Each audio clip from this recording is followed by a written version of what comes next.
ॐ नमो अरिहन्तानं ॐ नमो सिरिसिद्धानं ॐ नमो आयर्यानं ॐ नमो उवझायानं नमो लोये सब साहुनं एसो पंच नमोकारो एसो पंच नमोकारो सब पावे फनासनो मंगलानं च संवेसिं पड़ममहवै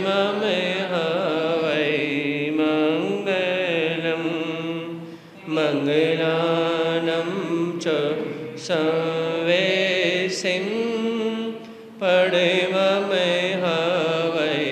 मंगलं देशि में जिस भेष में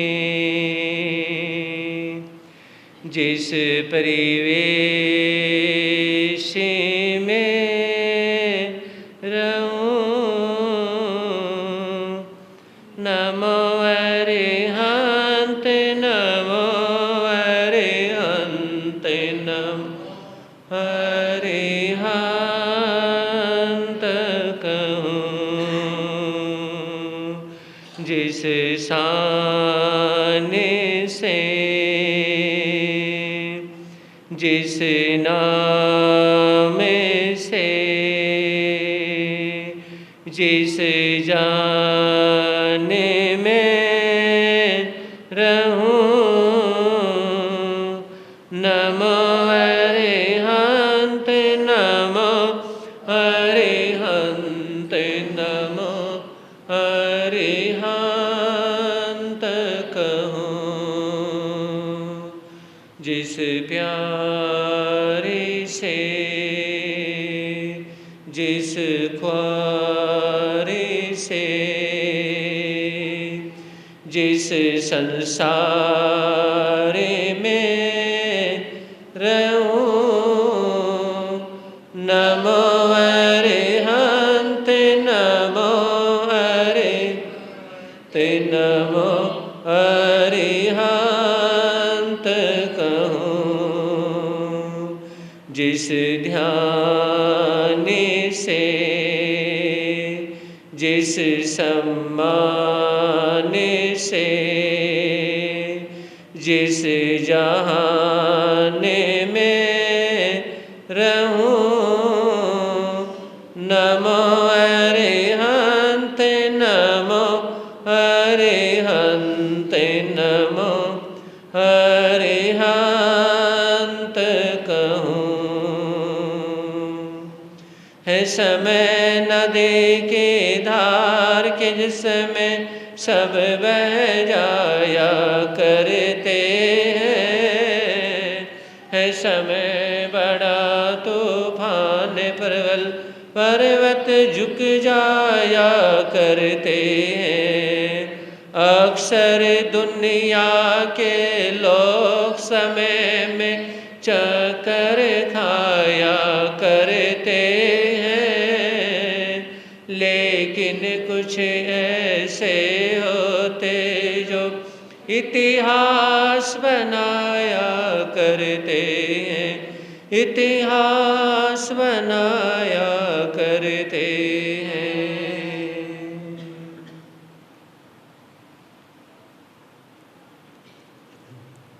चरम तीर्थंकर श्रमण भगवान महावीर स्वामी के चरणों में कोटि से वंदन अभिवंदन। पूज्य गुरुदेव के पावन चरणों में असीम आस्था के साथ कोटि से वंदन अभिवंदन।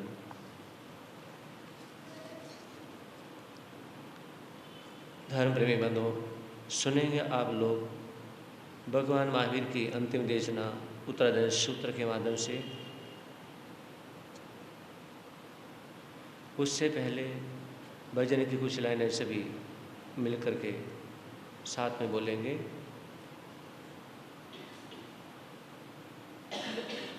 बोली शांतिनाथ भगवान की।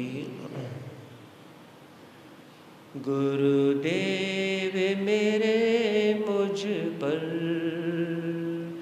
इतनी सी दया कर दो, नहीं दूर रहूं तुमसे, चरणों में जगह दे दो। गुरुदेव मेरे मुझ पर इतनी सी दया कर दो, नहीं दूर रहूं तुमसे, चरणों में जगह दे दो। तुम ज्ञान के सूरज हो, कुछ ज्ञान मुझे दे दो। तुम ज्ञान के सूरज हो, कुछ ज्ञान मुझे दे दो। दीनानाथ कहाते हो, मुझ पर भी दया कर दो। दीनानाथ कहाते हो, मुझ पर भी दया कर दो। कर्मों का सताया हूँ, मुझे अपनी शरण ले लो। नहीं दूर रहूं तुमसे, चरणों में जगह दे दो। गुरुदेव मेरे मुझ पर इतनी सी दया कर दो, नहीं दूर रहूं तुमसे, चरणों में जगह दे दो। ये मन बड़ा चंचल है, दिन रात भटकता है। ये मन बड़ा चंचल है, दिन रात भटकता है। माया की दलदल में उलझा हुआ फिरता है। माया की दलदल में उलझा हुआ फिरता है। इसे मन में मेरे गुरुवर अधिकार मेरा कर दो। नहीं दूर रहूं तुमसे, चरणों में जगह दे दो। गुरुदेव मेरे मुझ पर इतनी सी दया कर दो, नहीं दूर रहूं तुमसे, चरणों में जगह दे दो। चरणों में जगह दे दो। सुनेंगे आप लोग।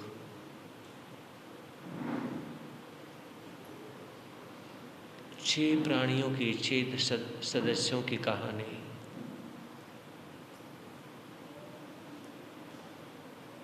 पता नहीं कब हम आज छोड़ते जा रहे हैं, तब कब हम लेने के लिए तैयार हो जाएं, और आज हम लेते जा रहे हैं तो कब हम खुद ही छोड़ने के लिए तैयार हो जाएं।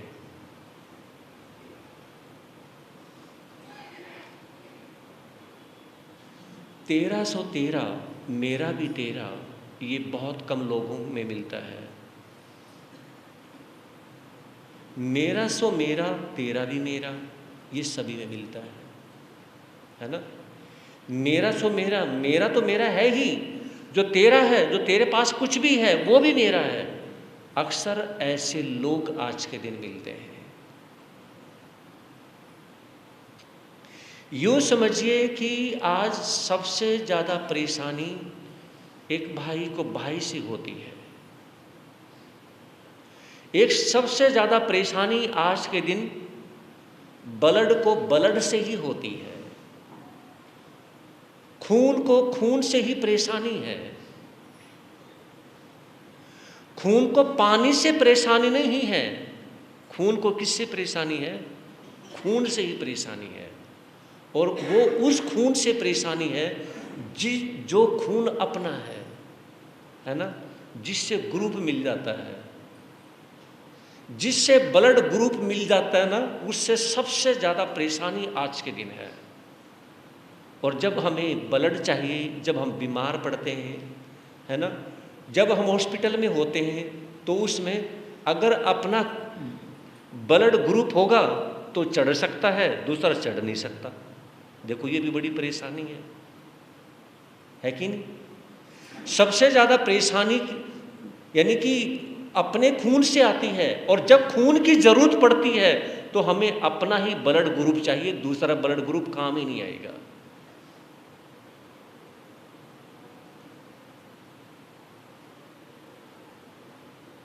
एक ग्रुप ऐसा है पूरे वर्ल्ड के अंदर जिसके गिने चुने पेशेंट हैं, गिने चुने बंदे हैं। ऐसा ग्रुप है एक, वो बी ए पता नहीं कौन सा, मुझे ध्यान नहीं आ रहा है। वैसे तो नहीं, ओ पॉजिटिव ओ नेगेटिव तो बहुत सारे हैं। ओ जो पॉजिटिव है या नेगेटिव है वो सबके काम आ जाता है, लेकिन एक ग्रुप ऐसा भी है जो ओ से भी ज़्यादा है, जो ओ पॉजिटिव है ओ नेगेटिव है, समझ रहे हो? उससे भी ज़्यादा मुश्किल है। अपने देश के अंदर 142 करोड़ पब्लिक है, लगभग कितनी है? 142 करोड़ पब्लिक है। 142 करोड़ पब्लिक में भी 100 बंदे ऐसे नहीं हैं जिसका वो ग्रुप मिल जाए। और ओ पॉजिटिव के ज़्यादा नहीं, कम से कम 50,000 मिल जाएंगे, कम से कम 1 लाख मिल जाएंगे। ओ पॉजिटिव या ओ नेगेटिव, है ना, कम से कम मिल जाएंगे। लेकिन एक बी के पता नहीं कौन सा, मुझे ध्यान नहीं आ रहा है, हालांकि साइंस में ज़्यादा मेरा काफ़ी इंटरेस्ट होता है, लेकिन वो मुझे याद नहीं आ रहा है। वो एक ग्रुप ऐसा कि अपने कंट्री में सिर्फ 8-10 बंदे हैं उसके, समझ रहे हो? सिर्फ 8-10 बंदे हैं।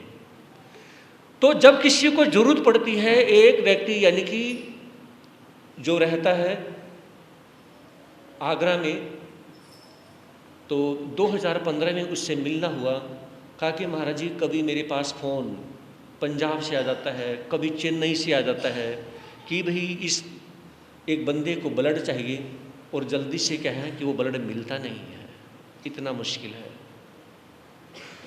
तो मैंने आपके समक्ष कहा कि हमें सबसे ज़्यादा परेशानी भी अपने ही ब्लड ग्रुप से होती है, और सबसे ज़्यादा हमें ज़रूरत भी अपने ही ब्लड ग्रुप की पड़ती है।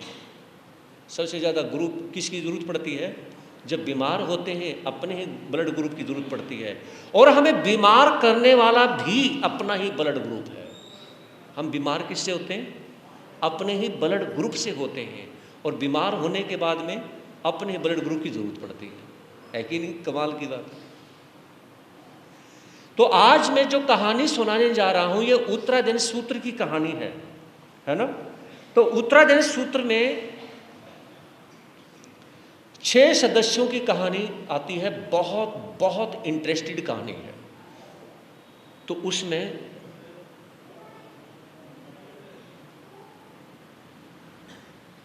राजा रानी, और रानी का नाम है कमलावती रानी। राजा का नाम मुझे अभी ध्यान नहीं आ रहा है, मैं बता दूंगा। और उनका एक पुरोहित है, पहले पुरोहित बोलते थे, है ना, कभी यानी कि आज के टाइम उसको महामात्य भी पहले बोल देते थे। महामात्य किसको कहते हैं? महामंत्री। राजाओं के समय में जो आज महामंत्री बोलते हैं ना, उसमें क्या बोलते थे? महामात्य, है ना। उससे पहले और पुराने समय में जाएंगे तो क्या बोलते थे? पुरोहित बोल देते थे। तो जो राजा के जो पुरोहित थे उनका नाम था भृगु, भृगु पुरोहित, और उनकी जो पत्नी थी उसका नाम यशा। अब भृगु पुरोहित अपने राजा के प्रति बहुत समर्पित है, कोई टेंशन नहीं, परेशानी नहीं। लेकिन परिवार में सबसे बड़ी परेशानी किसकी होती है? शादी होने के बाद में बच्चों की होती है। अगर बच्चे नहीं हों तो सबसे बड़ी परेशानी उनकी, बच्चे हो जाएं, बड़े हो जाएं, वो सेवा ना करें तो भी बच्चों की परेशानी है ना। तो उसमें भृगु पुरोहित और पत्नी यशा सोचते हैं कि जन्म लेके और अब शादी करके फ़ायदा भी क्या है जब बच्चे ही नहीं हो रहे। 2 साल हुए, 5 साल हुए, 10 साल हुए, बच्चे नहीं हो रहे। इस तरह से वो हर रोज़ इतने परेशान रहते हैं, इतने ज़्यादा परेशान रहते हैं कि आगे हम इस बेल को, इस वंश को की बेल को आगे बढ़ाएंगे कैसे, है ना। ये कहा जाता है, भगवान महावीर फरमाते हैं कि जब हम गृहस्थ जीवन को स्वीकार कर लेते हैं ना, गृहस्थ जीवन को स्वीकार करने के बाद में किसी कहीं भी जरा सी भी कमी हो जाती है ना, वही हमारे दिमाग में 24 घंटे खटकती रहती है ना। पहले शादी नहीं होती तो बहुत बड़ी परेशानी, शादी हो जाए अब बच्चे ना हो तो उस बच्चों की परेशानी, बच्चे हो जाए फिर यानी कि पैसे की कमी हो जाए तो पैसे की परेशानी, है ना। फिर वो हो जाए अगर जरा सी बीमारी आ जाए तो फिर उनकी परेशानी। मतलब ये कहा जाता है कि गृहस्थी कभी सुखी ना हुआ है और ना कभी होता है।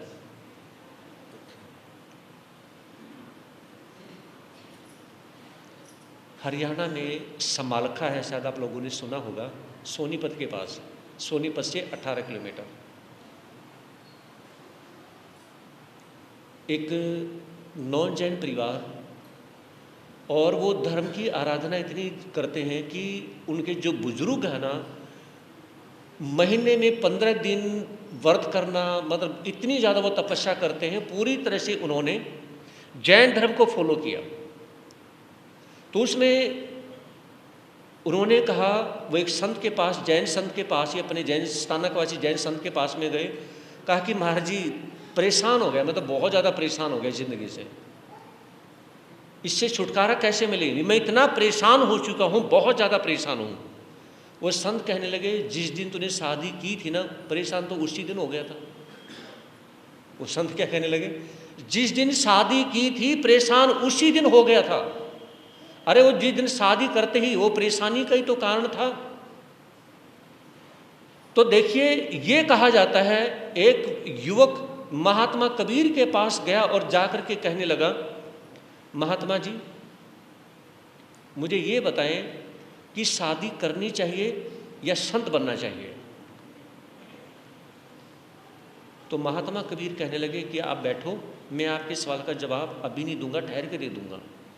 कहा कि मुझे और कुछ नहीं पूछना, ना मुझे कोई ज्ञान लेना, ना मुझे कुछ पूछना, सिर्फ 2 ही बातें पूछनी है कि गृहस्थ धर्म कोई शादी करनी चाहिए या संत बनना चाहिए। मुझे एक काम बता दो, बस मैं वही करूँगा, क्योंकि मैंने सुना कि आप बहुत बड़े संत हैं, महात्मा कबीर हैं, तो आप जो कहेंगे मैं वही कर लूँगा। अब वो बैठे हुए थे, तो बैठते बैठे क्या है, बैठते बैठते चरखा काटते हुए उन्होंने अपनी पत्नी को आवाज़ दी, उनको कहा कि सुनो, आप एक काम करो, दीपक लेके आओ।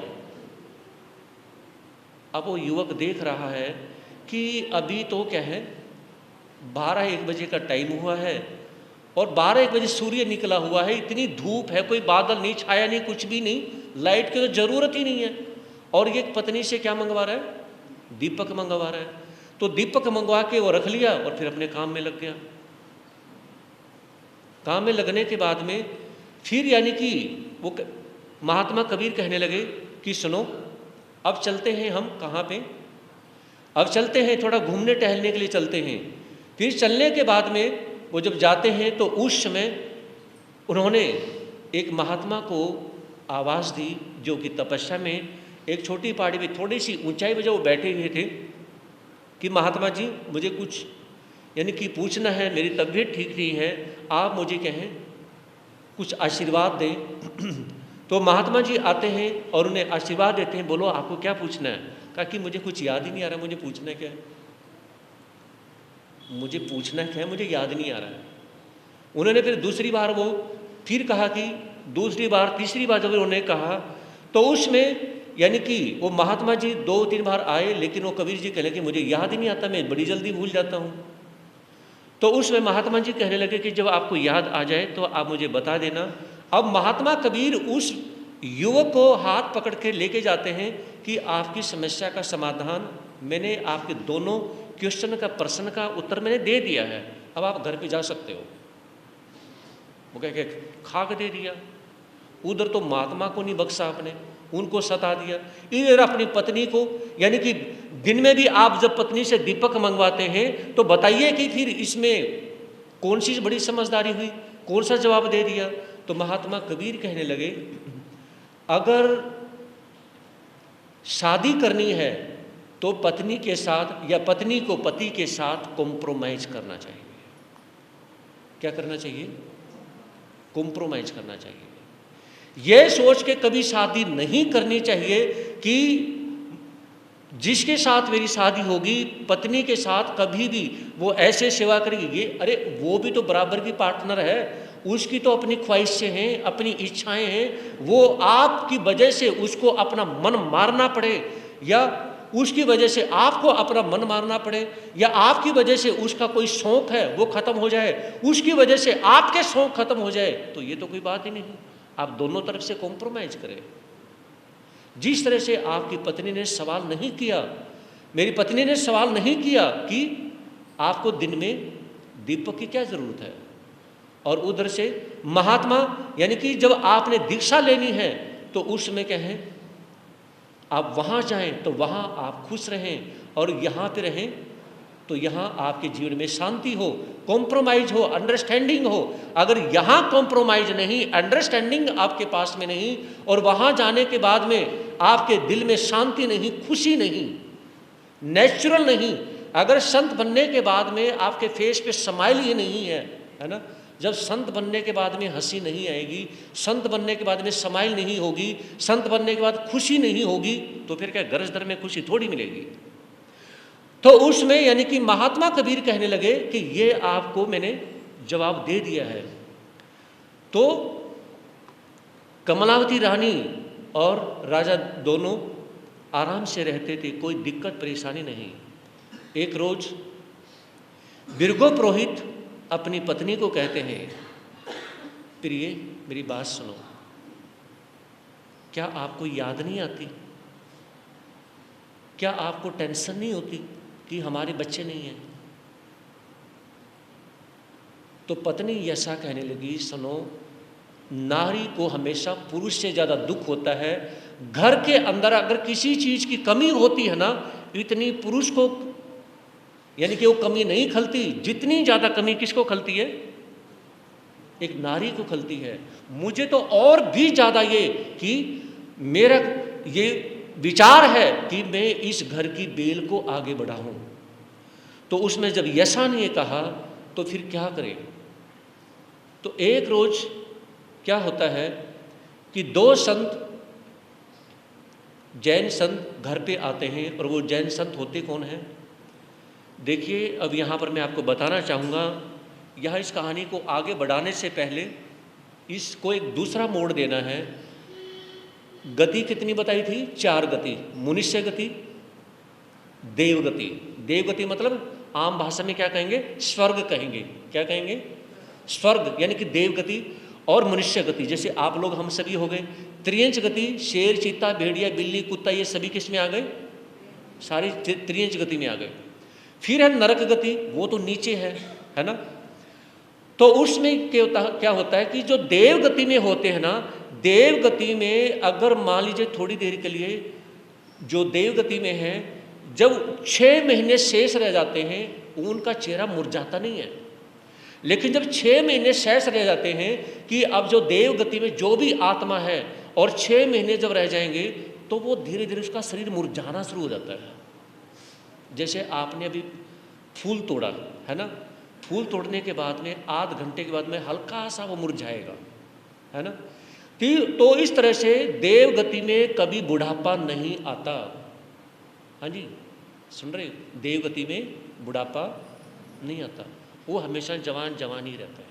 लेकिन जब 6 महीने रह जाते हैं तब वो मुरझाना शुरू करते हैं, मतलब यूं कह लें कि बुढ़ापा आना शुरू होता है।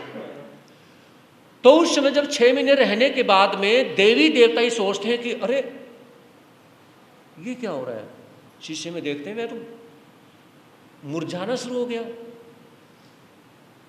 तो मुरझाना शुरू, इसका मतलब मेरी उम्र के 6 महीने रह गए, है ना, ये पता चल जाता मुरझाना शुरू हो गए मतलब 6 महीने रह गए। तो क्योंकि फिर उनको पता चल जाता है अब मेरा जन्म कहाँ होगा, वो ध्यान लगा के मेडिटेशन करके देखते हैं, अच्छा जी मेरा जन्म उस परिवार में होगा।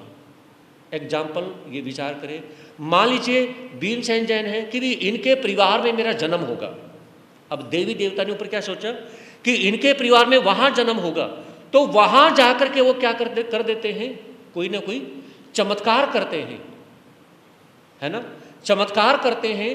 तो ऐसा वो चमत्कार करते कि वहाँ उस चीज़ को, उसकी पूजा होनी शुरू हो जाए और उस परिवार में कोई ना कोई बढ़ोतरी करेंगे, पैसे की, कोई चमत्कार करने की, उस परिवार में खुशियाँ बढ़ाने की कोशिश करेंगे। क्योंकि मेरा जन्म 6 महीने के बाद में कहाँ पे होना है, इसी परिवार में होना है।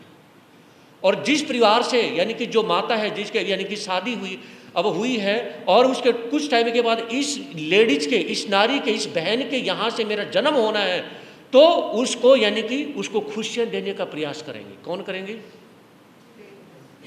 देवी देवता। सुन के बोला करो, ये चीज़ें याद रखने की हैं। देवता क्या करते हैं कि हम इसको, क्योंकि जब जन्म ही यहाँ होना है, कल के दिन इनको, ये मेरी माँ बनेगी, ये मेरा पिता बनेगा, है ना, और ये मेरा परिवार होगा और यहाँ मेरा जन्म होगा, तो देवी देवता उनको खुशियाँ देना शुरू करते हैं। तो उसमें जब जन्म, वहाँ पे जब जन्म हो जाता है और जन्म होने के बाद में फिर क्या है, वो फिर आगे बढ़ना शुरू कर देते हैं।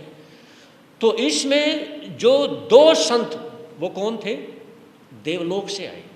कौन थे वो, देवलोक से चल करके उन्होंने जैन संत का रूप बनाया और जैन संत का रूप बना करके उन्होंने देखा कि अरे अच्छा जी, जो भृगु पुरोहित हैं उनकी पत्नी जो यशा है, तो दोनों जो जैन संत वो क्या थे कि हम जुड़वा भाई पैदा होंगे, ट्विंस, क्या पैदा होंगे, जुड़वा पैदा होंगे। इसलिए दोनों के दोनों जैन संत बन के आए और आहार लेने के लिए, गोचरी लेने के लिए किसके घर पे आ गए, भृगु पुरोहित के घर पे आए। तो आहार लेने के लिए जैसे ही भृगु पुरोहित के घर पे आए, यशा को बहुत खुशी हुई। वो कोई जैन नहीं थी, जैन धर्म को मानती नहीं थी, लेकिन शर्त ये था कि वो हर किसी का सम्मान करती थी। तो देखा कि जैन संतों को आते हुए बहुत खुशी हुई, चेहरे के ऊपर चमक आ गई, कितना अच्छा हुआ, मेरे घर भी संत पधारे हैं, तो पधारो गुरुदेव, कृपा करो, पधारो। तो उसमें जैसे ही जैन संतों का आना हुआ और कहा कि गुरुदेव आहार पानी तैयार है, आप कृपा करें। आहार पानी जैसे दिया और जैन संत जाने लगे, उसमें भृगु पुरोहित और उनकी पत्नी यशा, गुरुदेव अगर आपका आशीर्वाद मिल जाए, आपकी कृपा हो जाए तो बहुत अच्छा रहे, हमें आपकी कृपा चाहिए, बोलो आपको क्या चाहिए। जैन उन संतों को तो पता ही था, हाँ जी माता बहनों, जैन संतों को तो पता ही था, तो आए इसलिए थे क्योंकि उनका तो जन्म यही होना था। आज से 6 महीने के बाद में जन्म कहाँ होना था, इसी घर में जन्म होना था, फिर भी वो जानबूझ के अनजान बन रहे थे। तो उस समय जब ये कहा कि हमारे यहाँ पे कोई संतान नहीं है, वो थोड़े से मायूस हो जाते हैं और बिना संतान के भी परिवार के लिए, किसके लिए कमाना, कमाए किसके लिए, खुशियाँ किसके लिए, है ना, या तो सिर्फ गम ही गम है, कमाने का मन नहीं करता, बिल्कुल भी कमाने का मन नहीं करता है। किसके लिए कमाएं, अगर बच्चे हों तो कमाने का मन करता है कि हाँ हम फैक्ट्री लगा लें, दुकान कर लें, बिजनेस कर लें, है ना, तो मन करता है। अब किसके लिए कमाएं। तो उसमें जब ये हुआ तो दोनों संत कहने लगे कि सुनो, समय आने पर आपके यहाँ पर 2 बेटों का जुड़वा बच्चों का जन्म होगा। लेकिन अब वो कहने के भी लेकिन क्या, कहा कि लेकिन ये है कि वो जवान होने पर दोनों संत जो आपके बेटे होंगे वो दोनों जैन संत बन जाएंगे। अब भृगु पुरोहित पत्नी की तरफ देखते हैं और उनकी पत्नी अपने पति की तरफ देखती है, ये और समस्या खड़ी हो गई। बेटे भी मिलेंगे, यानी कि जवानी की उम्र तक उनको पालो, और आज हमारी उम्र ही पहले इतनी उम्र हो चुकी है, और उम्र होने के बाद में फिर क्या है, जब वो जवान होंगे उस टाइम तो हम बिल्कुल ही बूढ़े हो जाएंगे, जब हमें सेवा की जरूरत होगी वो जैन संत बन जाएंगे। तो उसमें भृगु पुरोहित पत्नी को कहने लगे, अरे क्या फर्क पड़ता है, पहले जन्म तो होने दो, क्या पहले जन्म तो होने दो, जन्म होगा तो देखा जाएगा जो कुछ होगा। तो उसमें हुआ क्या कि जैसे ही अब वो जो दोनों संत उनको आशीर्वाद देते हैं कि आपके यहाँ पे 2 बेटों का जन्म होगा। अब वो चले जाते हैं, थोड़ा सा आगे जाकर नगरी से बाहर निकलते हैं और बस फिर तो आकाश में उड़ जाते हैं, क्योंकि वो तो देवता थे, उन्होंने रूप बना रखा था। तो उसमें वो दोनों चले गए और समय आने पर यशा क्या है, प्रेग्नेंट होती है और 2 बच्चों को जन्म देती है। 2 बच्चों को जन्म देने के बाद में उन्हें बहुत खुशी होती है। अब भृगु पुरोहित और यशा, तो यशा अपने पति को कहने लगी, पतिदेव क्या करें, बताओ क्या करें, आपको भी पता है और मुझे भी पता है, जब जवानी की उम्र में ये हमारे दोनों बेटे क्या करेंगे, जैन संत बन जाएंगे, तो क्या करना चाहिए, इसके लिए क्या करना चाहिए, मेरा तो दिमाग काम ही नहीं कर रहा, क्या करना चाहिए, आप बताओ क्या करना चाहिए। तो पत्नी भी सोचती है, फिर विचार करने लगे, ऐसा कर लेते हैं हम अपने दोनों बेटों के अंदर जैन संतों के प्रति नफरत भर देते हैं। क्या कर देते हैं जी, नफरत, इतनी नफरत भर देते हैं, इतनी नफरत भर देते हैं कि ये जैन संतों को देखना भी पसंद ना करें। यहाँ तक जैन संतों को ये मारने के लिए, दौड़ने के लिए तैयार हो जाए। आशीर्वाद किसने दिया, जैन संतों ने दिया, और मारने के लिए किसको दौड़े, वो भी जैन संतों को। देखा कितनी फूटी किस्मत है। तो उसमें क्या है, तो उत्तरायण सूत्र में जो एक कहानी आती है, तो अपने बच्चों को धीरे धीरे, छोटे छोटे बच्चे थे, कहा कि बेटा सुनो, ये जो जैन संत होते हैं ना, ये डाकू लुटेरे होते हैं, ये जैसे जो झोली से नहीं पकड़ के रखते हैं, बेटा वो पता नहीं झोली के क्या कि उसमें क्या होता है, क्या कि उसमें चाकू होता है, छुरी होती है, ये बच्चों को उसमें डाल लेते हैं और उसको मार देते हैं, ले जाते हैं। ऐसी ऐसी बातें अपने बच्चों के अंदर, छोटे से बच्चे के अंदर डालनी शुरू कर दें। अब वो कभी सुनते जैन संत के बारे में, उन्हें गुस्सा आना शुरू हो जाता है ना। जब रोज एक बच्चे से सुनते सुनते सुनते सुनते और वो बड़े होंगे तो उनके मन में प्यार कैसे होगा, बताइए, समझे नहीं। अब बड़े हो जाते हैं तो एक रोज 2 जैन संतों का जंगल में आना होता है, और जब जंगल में आता हूँ, क्योंकि वो दोनों के दोनों क्या हैं, रास्ता भूल गए। अब रास्ता भूलने के बाद मैंने सोचा कि भाई कहाँ जाए, क्या करें। तो एक पेड़ के नीचे वो बैठते हैं, और जब उन्होंने, जो इसे हम बोलते हैं रजो हरण, रज मतलब धूल मिट्टी, और हरण हरण करने वाला, हटाने वाला, ओघा भी बोलते हैं। तो वो उससे ऐसे धूल मिट्टी हटा रहे थे, मतलब यानी कि जो पेड़ के नीचे चींटी मकोड़े थे ना, वो इससे ऐसे हटा रहे थे। और वो जब यानी कि वो पेड़ के नीचे आ रहे थे, तो दोनों जो भृगु पुरोहित के जो बेटे थे ना, वो पेड़ के ऊपर चढ़ गए। अरे कहिए हमें मारना दें, खा जाए, पता नहीं क्या करेंगे। हमारे मम्मी पापा ने बोल रखा है कि जैन संत तो बस ये क्या है, डाकू लुटेरे हैं, पता नहीं क्या करेंगे। अब दोनों पेड़ पे चढ़ गए। अब पेड़ पे चढ़ करके वो देख रहे हैं कि जो संत चींटी मकोड़े को हटाते हैं वो किसी को क्या मारेंगे।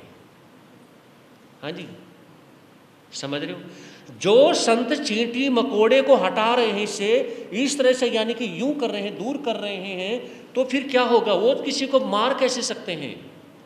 फिर उन्हें यानी कि वो झोली खोली, इसमें कोई चाकू छुरी तो नहीं है, देखा तो पता नहीं गोल गोल से जो इनके बर्तन भांडे, आपकी भाषा में क्या बर्तन भांडे बोलते हो, तो ये तो इनके बर्तन भांडे। और वो देखा कि अरे इन्होंने जो कपड़े से चादर सी लपेट रखी है, ऊपर भी चादर सी ऐसे लपेट रखी है, कुछ है ही नहीं इनके पास, कोई जेब नहीं, कोई कुर्ता नहीं, कुछ नहीं, और ये जो झोली है इसमें से ये निकल रहे हैं, तो इनके पास छुरी का है, बस एक ही है, इससे ये कहने की वो जीव साफ कर रहे हैं, तो इनके पास तो कुछ है ही नहीं। लेकिन हमारे मम्मी पापा कहते हैं कि इनके पास छुरी होती है। तो उसमें देखा कि इनके पास तो कुछ भी नहीं है। उनको देखते देखते अब वो नीचे बैठे हैं, है ना, और वो दोनों उनके लड़के पेड़ के ऊपर बैठे हुए हैं। जब पेड़ के ऊपर बैठे बैठे वो देख रहे हैं और देखते हैं, देखते देखते देखते देखते उन्हें क्या हो जाता है, जाति समरण ज्ञान हो जाता है। कौन सा ज्ञान बोलो? जाति समरण ज्ञान हो जाता है। जाति समरण ज्ञान किसको कहते हैं?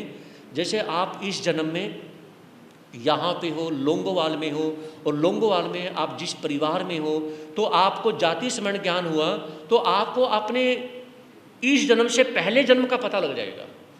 कौन से जन्म का? इस जन्म से पहले जन्म का पता लग जाएगा कि मैं पहले जन्म में लोंगोवाल में नहीं था, क्या पता धनोल्ला में थे, है ना, लोहा खेड़ा थे, क्या पता शगरूर थे, सुनाम थे, क्या पता कहाँ थे, है ना।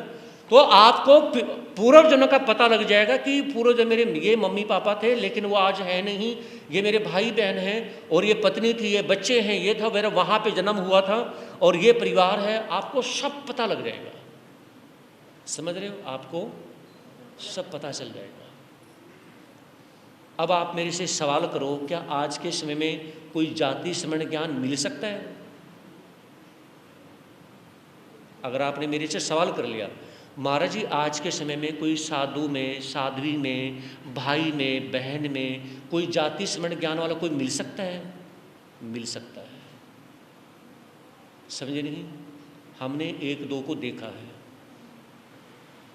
सोनीपत के पास पुरखास में उसने अपना पिछला जन्म पूरा बता दिया कि मैं अपने पिछले जन्म में वहाँ था, और एक लड़की जो है ना, उस लड़की ने जब बताया, समझे नहीं, उसने फिर क्या है, दीक्षा भी ली, दीक्षा ली उसने, और अपना पूरा बताया कि मैं इस जन्म वहाँ हुई थी, और इस वजह से क्या है, मैं जवानी की उम्र में ही मेरी डेथ हो गई थी, क्योंकि ससुराल वालों ने मुझे सताया, पीटा, और ये कर्म होने की वजह से क्या है, मैंने अपनी ज़िंदगी को छोड़ दिया था, और आज मैं यहाँ पे हूँ। उन्होंने सारा बताया कि वे देखिए यहाँ पर ये था, और ये मेरे मम्मी पापा थे, और यहाँ पर मैंने ऐसा कर्म किया था।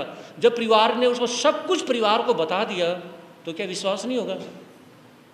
हाँ जी, बोलोगे नहीं क्या? तो उनको विश्वास होगा कि मैंने घर में ये था, ये मम्मी थी, ये था, उस टाइम उनके मम्मी पापा की डेथ नहीं हुई थी, समझे नहीं? तो वो बुजुर्ग अवस्था में थे, तो सब कुछ बता दिया, तो क्या है, अब दोनों फैमिली का उससे प्यार है। ये हमारी पिछले जन्म की बेटी है, ये हमारी इस जन्म की बेटी है ना, दोनों का प्यार अब होगा ही होगा। वो तो भी देखिए, ये हमारे पिछले जन्म की बेटी रही है, और वो कहते हैं ये हमारी इस जन्म की बेटी है। तो उसमें यानी कि जो दो लड़के थे भृगु पुरोहित के, दोनों को ही जाति समरण ज्ञान होगा कि अरे हम तो पिछले जन्म में क्या थे, कहाँ थे, कहाँ थे, देवगति में थे। आप ध्यान से सुन रहे हो, इससे ये पता चलता है देवगति में थे, और देवगति से चल के हम यहाँ पे आए, और उसमें यानी कि हमने तो दीक्षा लेनी है, और ये कोई हथियार है, कोई ऐसा कोई कुछ नहीं है, ये तो जैन संत हैं, इन्हीं के पास तो दीक्षा लेनी है। अब वो नीचे उतर के आ जाते हैं। जैन संतों भी देखा रहे, आप ऊपर चढ़े हुए थे, कहा कि जी हाँ हम ऊपर चढ़े हुए थे, हमें आपसे बहुत डर लग रहा था, हमें तो ऐसा लग रहा था कि पता नहीं आप मार दोगे, चाकू छुरी आपके पास होगा। हमारे मम्मी पापा कहते थे कि जैन संतों के पास कभी जाना नहीं चाहिए, उनसे कभी बोलना नहीं चाहिए, है ना, लेकिन आपके पास कुछ नहीं है, और हमें ज्ञान हो चुका है। अब हम अपने मम्मी पापा के पास जाकर के उनसे आज्ञा लेते हैं कि हमें दीक्षा लेने की आज्ञा दो। तो दो संत थे, वो कहने लगे कि सुनो, जैसे तुम्हारी आत्मा को चाहता हो, जैसे तुम्हें अच्छा लगे, आपकी मम्मी पापा को अच्छा लगे, वैसा करो। हमारा कोई इसमें कोई प्रेशर नहीं है कि आपने ऐसा करना ही करना है, आपको अच्छा लगे, आपकी मम्मी पापा को अच्छा लगे, वैसा कर लो। तो वो कहने लगे कि सुनो आप गुरुदेव, आप यहीं पेड़ के नीचे ठहरे, और हम आज्ञा लेने के लिए जाते हैं। अब वो दोनों आज्ञा लेने के लिए जाते हैं, और उसमें अपने मम्मी पापा को कहते हैं कि हमें तो जैन संतों के पास जाना है। क्या जैन संतों के पास जाना है? अरे हम तुम्हें बचपन से सिखाते आ रहे कि जैन से छुरी रखते हैं, चाकू रखते हैं, वो उठा के ले जाते हैं। हे मम्मी पापा, हम वहीं से आ रहे हैं। वो कोई चाकू छुरी नहीं रखते हैं, वो किसी को कुछ नहीं कहते हैं, वो किसी को कुछ नहीं मारते हैं। जो चींटी मकोड़े को हटाते हैं उनको किसी की ज़िंदगी से क्या लेना देना है, उनको तो अपने में मस्ती में रहते हैं, उनको किसी से कोई लेना देना नहीं है। वो किसी का भला कर सकते हैं तो कर देते हैं, उनको किसी के नुकसान से कोई मतलब ही नहीं होता। तो उसमें बहुत समझाया, लेकिन वो दोनों बेटे कहने लगे कि हमारी दीक्षा होनी है और हमें जाना ही जाना है, आप हमें क्यों मना करते हैं। हम तो देवगति में, इससे पिछले जन्म में देवगति में हम तय करके आए थे, और आपको पता भी है, आपको बताया भी था। तो अब भृगु पुरोहित कहने लगे कि बेटा आपकी बात सही है, तो लेकिन बेटा मैं तुम्हारे बिना नहीं रह सकता हूँ। तुम दोनों भाई मेरे साथ में इतने टाइम तक रहे हो, अब मैं तुमसे दूर नहीं रह सकता हूँ। और पिता ने कहा कि बेटा मैं तुम्हारे साथ चलता हूँ।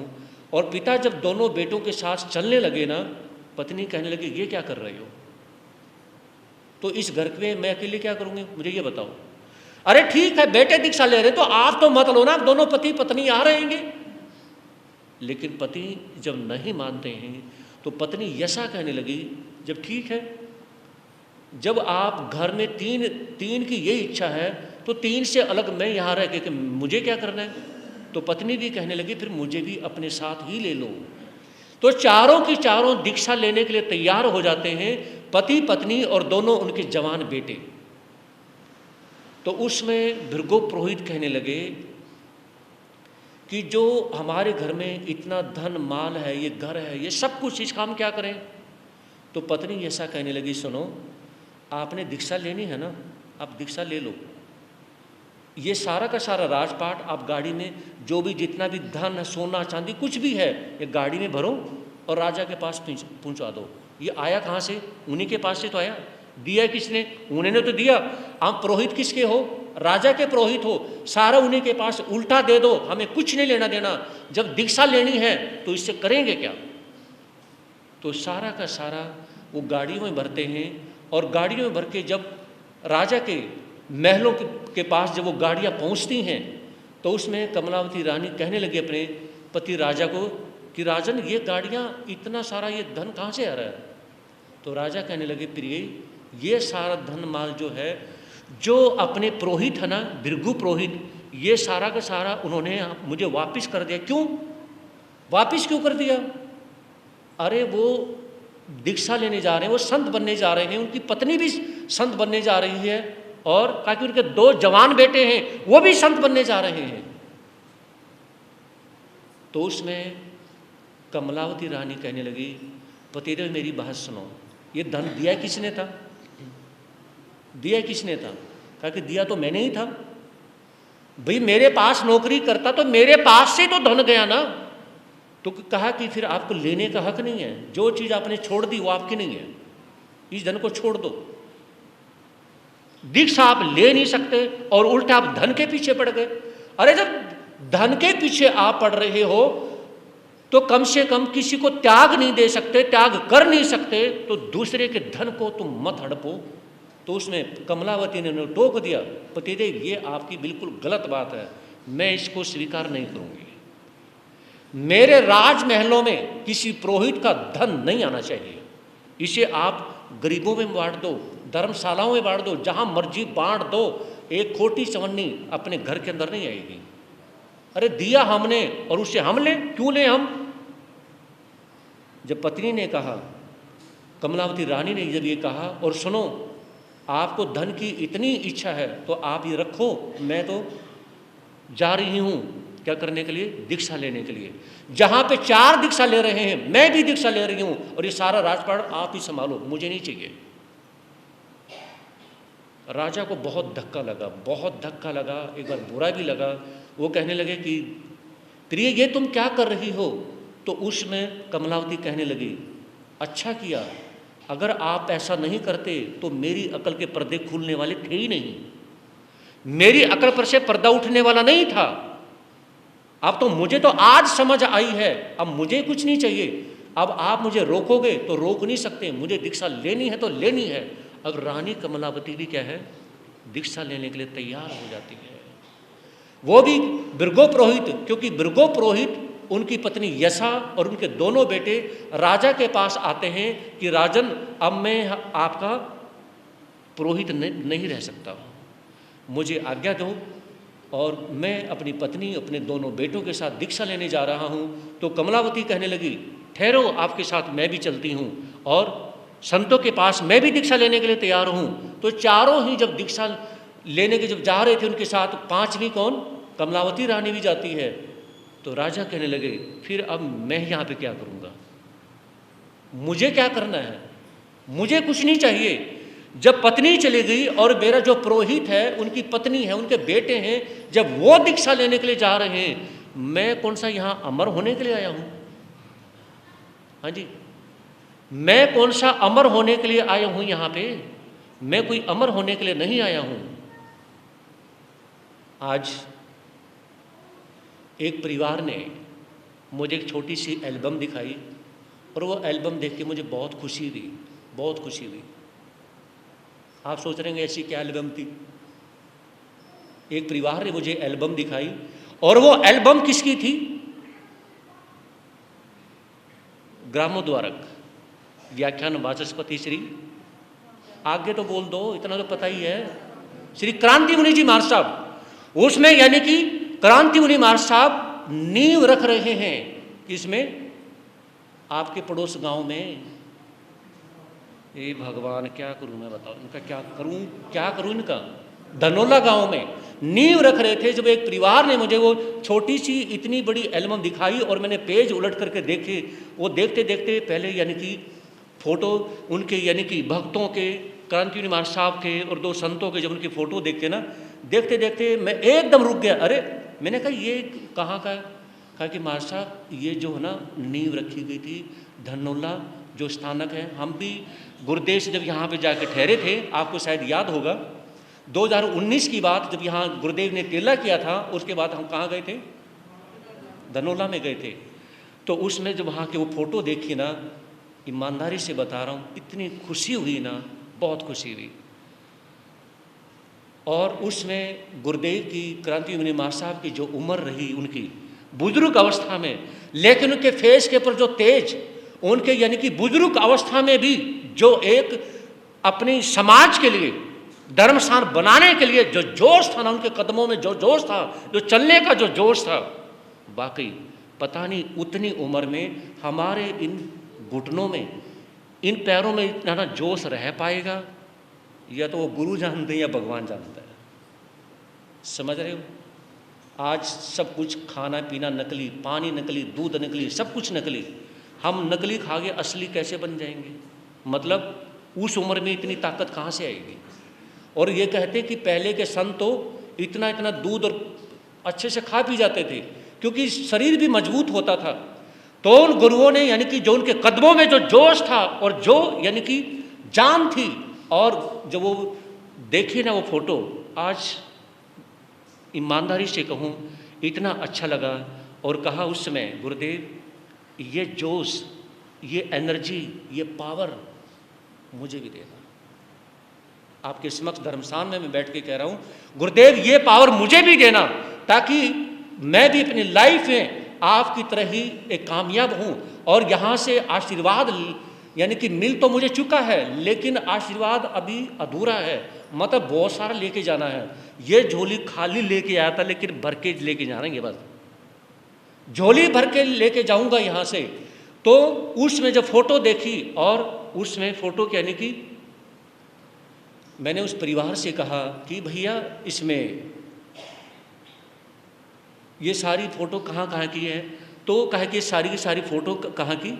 धनोला की हैं, लेकिन एक ऊपर की भी, यहाँ की जो ऊपर जो उसका जो कलश वगैरह ऊपर चढ़ाया होगा ऊपर की, और यहाँ की भी फ़ोटो जो माथा रेखा है इनकी भी फ़ोटो उसमें थी, यानी कि उसमें। और उसमें जो जोश में लगे हुए थे उसमें मैंने यानी कि, क्योंकि वो लगभग 17-18 साल पहले की, मैंने उनसे पूछा 17-18 साल पहले की, तो उसमें सिर्फ एक फ़ोटो और यानी कि विजय कुमार की फ़ोटो थी उसमें। मैंने कहा ये उनकी लग रही कि हमारी जी विजय कुमार की है। तो क्योंकि अब इनकी शक्ल देख लिया उसमें, मैंने कहा ये उनकी फ़ोटो है। तो मेरे कहने का मतलब क्या है कि उसमें जो उनके अंदर जो जोश था बुजुर्ग अवस्था में, और इनका यहाँ पे यानी कि वो गुरुदेव ने निर्माण किया।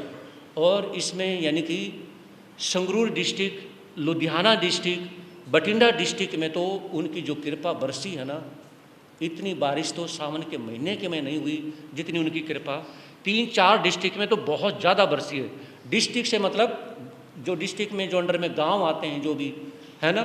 तो मेरे कहने का मतलब ये है कि इतनी कृपा और इतना आशीर्वाद उनका बरसा है जो बेहद बहुत बड़ी बात है। तो दोनों ही क्या हैं बेटे वो दीक्षा लेने के तैयार, उनके मम्मी पापा कलौती रानी और यानी कि ईशु का राजा, मुझे उनका नाम याद आ गया, ईशु का राजा। देखिए जब गुरुदेवों का नाम लिया ना तो राजा का नाम याद आ गया। अरे याद नहीं आ रहे थे तो पौना घंटा हो गया बोलते बोलते, ईशु का नाम का राजा का नाम ही नहीं याद आ रहा था, और उनका नाम लेते ही नाम भी याद आ गया। ईशु का राजा, उनकी पत्नी कमलावती और दीर्घो पुरोहित उनकी पत्नी यशा, उनके 2 बेटे। 6 ने दीक्षा ली और दीक्षा लेने के बाद में सब कुछ भरा, राजपाट छोड़ दिया ना, ये राजपाट चाहिए है ना, सब कुछ छोड़ करके और चलते बने। पीछे मुड़ के ये नहीं देखा इस राजपाट को संभालेगा कौन। हाँ जी, कुछ समझ आ रहा है? इस राजपाट को संभालेगा कौन, कुछ नहीं देखा। और चारों ने दीक्षा ली और दीक्षा लेने के बाद में अपनी आत्मा का कल्याण किया। आपने एक लाइन सुनी थी ना जब आप अंधकड़ सूत्र सुन रहे थे, अरिहंत जय जय सिद्ध प्रभु, बोलो सभी, अरिहंत जय जय सिद्ध प्रभु, साधु जीवन जिन धर्म जय जय, साधु जीवन जिन धर्म। तो यहाँ पर भी एक प्रकार से गुरुदेवों के जयकारे लगे हैं और यहाँ पर बहुत बड़ा वो आशीर्वाद दे के गए हैं। तो इसमें और यहाँ बिरादरी के अंदर शुरू से ही जब हमने देखा है जोश रहा है, और जोश में क्या है, और उनका देखिए यहाँ पर समाधि है। और एक दिन मैं ऊपर भी जा कर के क्या है, जो ऊपर यहाँ बना हुआ है वो भी मैंने ऊपर भी जा कर के उनका देखा, और सबसे ऊपर छत पे भी जा कर मैं देखा, बहुत खुशी हुई मुझे। तो कहना चाहूँगा अब यहाँ पर जो अपना भाव है कि उनकी जो है, देखिए जहाँ पर समाधि बनी हुई होती हैं, समाधि पे अगर आप आरती अगर आप नहीं बोलते हैं, उन गुरुओं की आरती होना बहुत ज़रूरी है जी। आरती उनकी आरती बोले जाएं। याद रखें वर्तमान के वर्धमान जो यानी कि प्रेजेंट के जो भगवान हैं आपके, तो उनकी आरती लिखी है। और मेरे में इतना सामर्थ्य नहीं था, मैं ईमानदारी से कह रहा हूँ। जब यहाँ पर भीमसेन प्रधान जो हैं कि समाज के जो प्रधान हैं विष्णु कुमार जैन और विजय कुमार जैन, सबसे पहले 2 से इनसे मेरी बात हुई। तो मैंने कहा कि आरती कि महाराज साहब आरती तो यानी कि लिखनी है। मैंने कहा कि मैं देखता हूँ। वो एक दिन में बैठा, उधर मैंने लिखी नहीं, समझे नहीं सामर्थ्य कहाँ। तो उसमें यहाँ आने के बाद में दिन में जब यहाँ पर आया, गुरुदेव आपका आशीर्वाद होगा तो लिखने का सामर्थ्य आ सकता है, और ना तो लिखने का सामर्थ्य है। हाँ जी, लिखने का सामर्थ्य अपने अंदर नहीं है, ना अपनी लेखनी में इतना दम, ना इतना अपने अंदर कोई ज्ञान है। लेकिन उनका आशीर्वाद लेकर के उनकी आरती लिखी गई है। 2 लाइनें मैं जरूर बोलूँगा। और यहाँ यानी कि समाज का यानी कि प्रयास है कि उनका एक आरती लिखने का। और यहाँ पर क्या है, उनकी जीवनी भी शॉर्ट में जीवनी लिखी गई है। सभी मिलकर के बोलेंगे, ओम जय क्रांति गुरुवर, स्वामी जय क्रांति गुरुवर, भक्त जनों के संकट, भक्त जनों के संकट दूर करो मुनिवर। ओम जय क्रांति गुरुवर, पंजाब प्रांत में जन्मे गुरुवर हितकारी, स्वामी गुरुवर हितकारी। संत राम के आंगन, संत राम के आंगन फैली उजियारी। ओम जय क्रांति गुरुवल। शिवा देवी के पुत्र थे महाबलकारी, स्वामी थे महाबलकारी। हुए भाग्य सवाए, हुए भाग्य सवाए गुरु चमत्कारी। ओम जय क्रांति गुरुवल। कार्तिक सुदी चतुर्थी गुरु का जन्म हुआ, स्वामी गुरु का जन्म हुआ। मात पिता के आंगन, मात पिता के सूर्योदय उनका हुआ। ओम जय क्रांति गुरुवल। तो ये यानी कि अभी आधी आरती है, तो ये क्या है, समय होने जा रहा है। तो पूरी आरती क्या है लिखी गई है, और जो शब्द की जो इसमें अच्छे शब्द भी लिखे गए, ये सब उनकी कृपा से, ना तो अपने पास इतना सामर्थ्य नहीं था। महान गुरु के बारे में कहते हैं कि सूर्य को दीपक दिखाने के समान है। तो ऐसे महान गुरुओं के बारे में कुछ लिखना वो कोई छोटी बात नहीं होती, और वो खुद लिखवाते हैं, दूसरा कौन लिख सकता है? समझे नहीं? वो खुद लिखवाने वाले हैं, दूसरा कोई लिख नहीं सकता है। बोलिए आचार्य भगवान श्री शिवनी जी महाराज की। जोर से जयकारा लगाएं। चमत्कारी व प्रेम स्वरूप गुरुदेव श्री प्रेम शिव जी महाराज की। ब्राह्म द्वारक श्री क्रांति मुनि जी महाराज की। प्रज्ञा महर्षि पूज्य गुरुदेव श्री उपेंद्र मुनि जी महाराज की। सभी साधु संतों की। श्री चत्तारी मंगलम रिंता मंगलम सिद्धा मंगलम साहु मंगलम केवली प्रणंतो दो मंगलम। चत्तारी लोगतमा रियंता लोगतमा सिद्धा लोगतमा साहु लोगतमा केवली प्रणंतो दो लोगतमा। चत्तारी शरणम पवजामि अरियंते शरणम पवजामि सिद्धे शरणम पवजामि साहु शरणम पवजामि केवली प्रणंतो धम्मो शरणम पवजामि। अरियंतों का शरणा, सिद्धों का शरणा, साधु का शरणा, धर्म का शरणा। ये चार शरण दुख हरण, और न शरणा कोई। जो भव प्राणी करे आचरण, उस अजर अमर पद उसका सदा ही